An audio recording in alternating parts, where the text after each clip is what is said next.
देखिए, इसी क्रम में हम थार्नडाइक के अधिगम के गौड़ नियम भी पढ़ेंगे।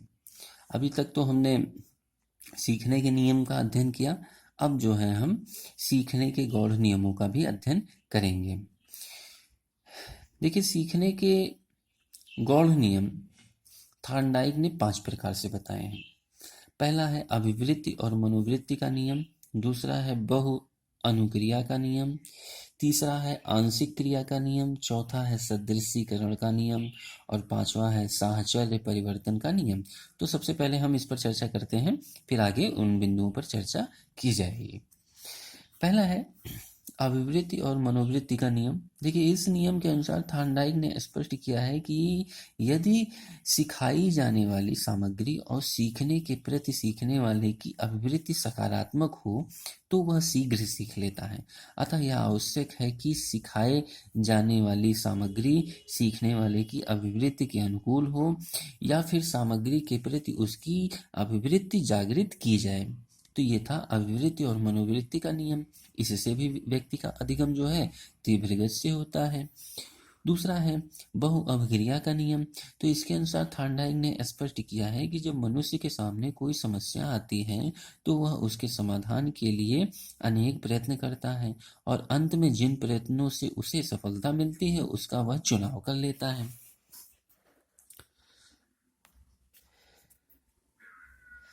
इसे ही अधिगम कहते हैं।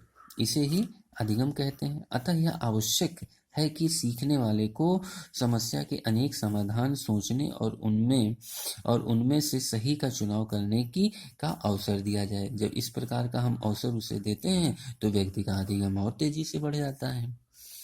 तीसरा है आंशिक क्रिया का नियम।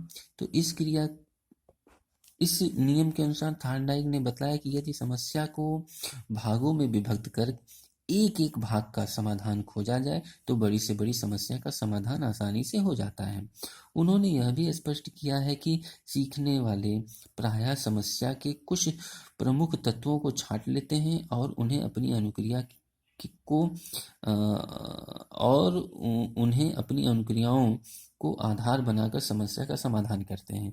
यह सीखने की स्वाभाविक विधि है। अतः यह आवश्यक है कि विद्यार्थी को अंश से पूर्ण को ग्रहण करने के अवसर दिए जाएं। मतलब छोटी इकाई से हम बड़ी इकाई की ओर जब बढ़ें तो वो कहलाता है आंशिक क्रिया का नियम और व्यक्ति इससे भी अधिक से अधिक अधिगम करता है। इसके बाद देखिए, जो महत्वपूर्ण बिंदु है वह है सदृशीकरण का नियम। तो इसके अनुसार थार्नडाइक ने स्पष्ट किया है कि जब किसी व्यक्ति के सामने कोई नई समस्या उपस्थित होती है तो वह उससे पूर्व उसी प्रकार की समस्या के समाधान में किए गए प्रयत्नों को स्मरण करता है, उनसे तुलना करता है और तदनुकूल अनुक्रिया करता है। इस नियम को उन्होंने सदृशीकरण के नियम की संज्ञा दी है। अतः आवश्यक है कि बालकों के तत्व संबंधी पूर्व ज्ञान के स्मरण और प्रयोग के अवसर प्रदान किए जाएं। और जब हम उन्हें पूर्व ज्ञान और प्रयोग के अवसर प्रदान करते हैं तो बालक किसी भी नई समस्या से समाधान आसानी से प्राप्त कर लेता है। ठीक है, यह कहलाता है सदृशीकरण का नियम और यह भी व्यक्ति के अधिगम को बढ़ाता है।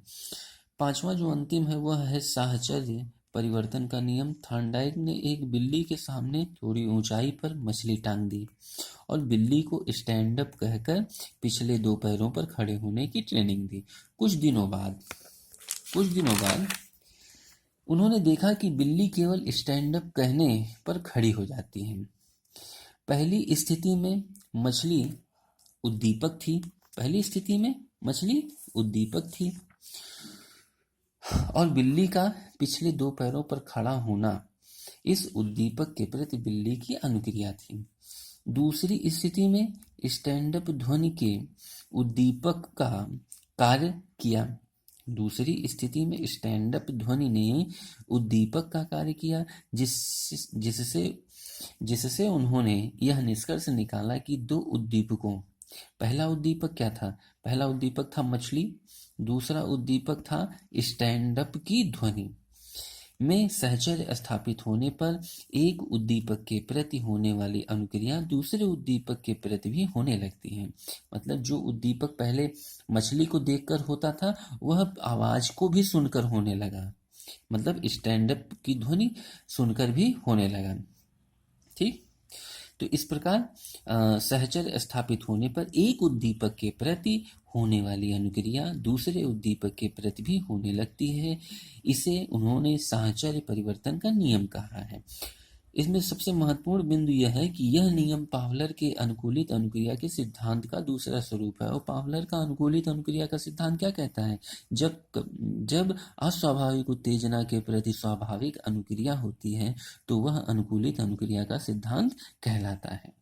तो आज के लिए इतना ही। धन्यवाद।